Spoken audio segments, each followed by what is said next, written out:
이해가 가십니까? 네. 100% 이해를 하셨습니까? 제가 좀 김평우 변호사님 이 편지를 중심으로 오늘 국내 정치 좀 말씀을 드리겠습니다. 김평우 변호사가 한 2주 전에 일탄을 보냈습니다. 거기에 박근혜 대통령 탄핵의 시작 과정을 참여했던 변호사로서 설명을 하시면서 당시 총리로 있던 황교안 씨가 박근혜 대통령 탄핵의 최고 책임자다. 다른 말로 하면 거의 주범이라고 좀 비판을 했습니다. 그러자 지금 이 유튜브 상에서도 난리가 나 있습니다. 유튜브끼리도 지금 막 싸움을 벌이고 있습니다.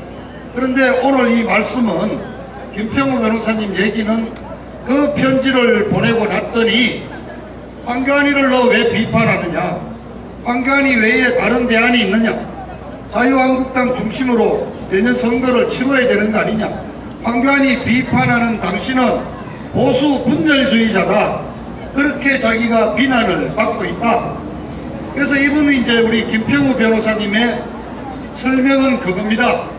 공산화가 될 수도 있다 하는 그런 무시무시한 얘기를 하면서 자유한국당 무조건 지지해라 하는 얘기는 현재 자유한국당 안에 있는 탄핵 찬성파들, 탄핵 추진 세력이 탄핵을 추진한 자기들에 대한 비판을 잠재우기, 우리 태극기 혁명분들이 입도 못하게 입을 막는 아주 정치적인 술책이다.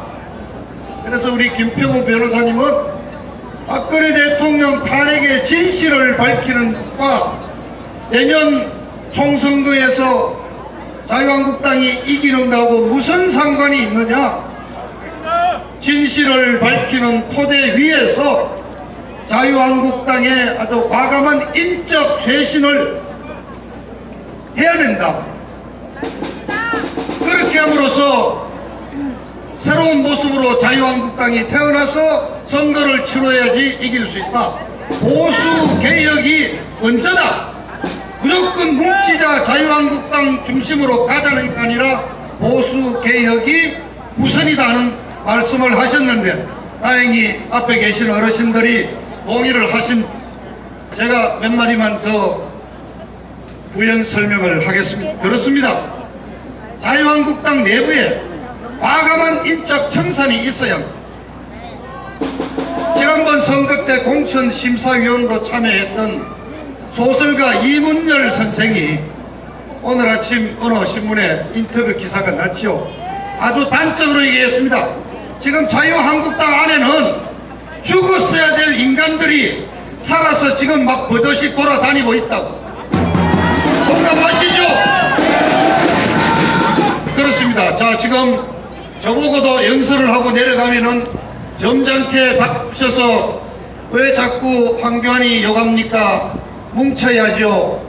뭉치는 게 되는 길은 그렇습니다. 예, 동의합니다. 제1야당인 자유한국당 저도 지지를 하겠습니다. 다만 비판할 거는 비판해야죠. 자, 내년에 자유한국당 중심으로 선거를 치러야 된다. 제가 몇 가지 내년 선거의 시나리오를 말씀드리겠습니다. 과연 그런지. 자, 첫 번째 맞습니다. 자유한국당이 중심이 돼서 내년 총선을 치르는 방안이 있습니다. 그러기 위해서는 지금 이 더불어민주당 세력들이 추진하고 있는 연동형 비례대표제를 반드시 막아내야 합니다. 그래서 현재와 같은 직접 선거를 하는 이 체제에서 선거를 치러야 하는 것입니다. 거기에는 앞서서 이문열 씨가 말했고 김평우 변호사가 주장하듯이 과감한 인적 청산이 이루어져야 합니다. 탄핵 찬성했던 배신자들은 물론이고 탄핵에 찬성하지 않았더라도 그저 이념도 없이 빠치만 달고 있는 친박들도 정리해야 합니다. 새로운 세력들을 받아들여야 합니다. 그런 인적 청산으로 자유한국당이 거의 환골탈태한 수준이 됐을 때 내년 선거에서 승리를 바라볼 수 있습니다. 그러나 여러분, 두 번째 대안이 있습니다. 자유한국당을 중심으로 해서 비록 한석이지만은 그 애국 열정만큼은 누구보다도 대단한 애국당도 포함을 하고 우리 여기 태극기 세력에서 배출된 젊은 세력들도 과감하게 영입을 하고 그렇게 해서 우리 태극기 세력도 함께하는 범보수 대연합을 구성하는 길이 더 나은 방법일 수 있습니다. 그때는 당명을 바꿀 수도 있습니다. 왜 이런 범보수 대연합 같은 얘기를 하지 않고 우선 있는 자유한국당으로 그냥 가자고 탄핵 찬성해서 뛰어나갔던 저 50여 명 그대로 받아주시겠습니까? 자, 또 세 번째, 자유한국당이 발전적인 해체를 하고 탄핵 찬성했던 놈들 다시 바른당으로 돌아가고 탄핵 반대했던 세력을 중심으로 해서 정말 젊은 시민들과 자유민주 체제에 뚜렷한 신념을 가진 새로운 세력들로서 새로운 정당을 만들어내는 것도 하나의 방법인 것입니다. 그리고 마지막으로 이 더불어민주당, 정의당 이 뜰거지들이 연동형 비례대표제를 밀어붙이는 경우도 생각을 해야 합니다. 그럴 경우 우리도 자유한국당을 중심으로 지역 정당을 만들고 우리 자유민주 세력의 군소 정당을 만드는 아주 전략적인 접근도 필요한 것입니다. 그래서 태극기 애국 세력 여러분, 마음은 급한 것 같지만 아직도 시간은 있습니다. 6월, 7월 지금 여러 가지 내외 정세가 긴박하게 돌아가지 않습니까? 두 가지 변수가 있습니다. 길게는 말씀드리자면 미국에 의한 북한 평정 작업이 어떻게 되느냐, 남북 엄청난 정세 변화가 있게 될 것입니다. 두 번째, 지금은 옥중에 있는 박근혜 대통령이 석방되는 사태가 나오면은 야당은 또한 엄청난 지각 변동을 일으킬 수가 있습니다. 지금 이 시점에서 자유한국당을 중심으로 뭉치자 황교안이를 비판하면 안 된다는 자들은 저는 순수한 의도가 아니라 생각합니다. 여러분들 조금만 더 냉정한 눈으로 지켜보면서 대처에 나갔으면 하는 말씀을 드립니다. 그리고 한 가지는 더 드려야 돼요. 이번 호국의 달 6월은 현충일에서 문재인이가 한 망언 때문에 완전히 그냥 나라가 지금 두 쪽으로 쪼개져 버렸습니다. 근데 여러분 아시죠? 왜 이런 얘기를 문재인이가 하는 것일까 이겁니다.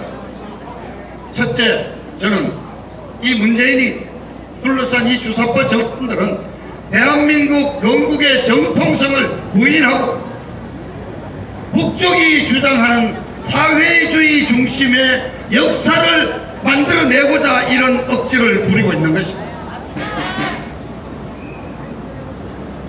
한국 우리 의병 광복군이 좀 그렇습니다만은 늦게 41년 12월에 겨우 결성이 됩니다. 그리고 김원봉이는 42년 8월경 여름에 의용군을 데리고 합류를 합니다. 그런데 본래부터 중공적으로 활동을 했기 때문에 거의 대부분의 병력이 오토등이 따라서 장정으로 가버렸고 겨우 김원봉이하고 주변 한 20-30명만 겨우 광복군에 합류를 해서 별도의 대대를 만들지 못했습니다. 그래서 광복군에 2지대장인 이범석 장군, 3지대장인 지청천 장군을 중심으로 광복군이 운영됐고 그 세력이 해방 후 46년 1월에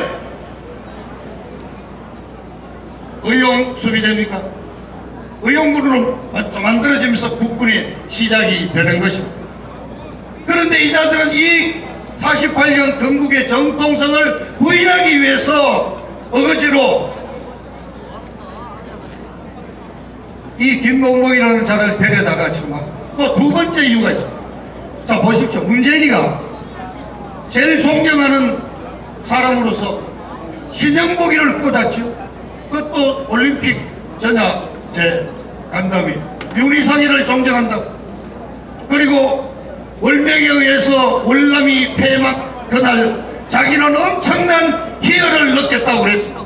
이제는 호국 영령들이 잠들어 계신 국립묘지에서 6.25는 단 한 번도 언급하지 않고 6.25를 일으킨 그 주체인 국회를 단 한 번도 언급하지 않고 애국에 무슨 좌우가 있느냐 보수 진보가 있느냐 그냥 물타기를 하고 한마디로 말해서 문재인이의 일련의 발언을 묶어보면은 문재인이는 북한에 의한 적발 통일을 나는 바란다.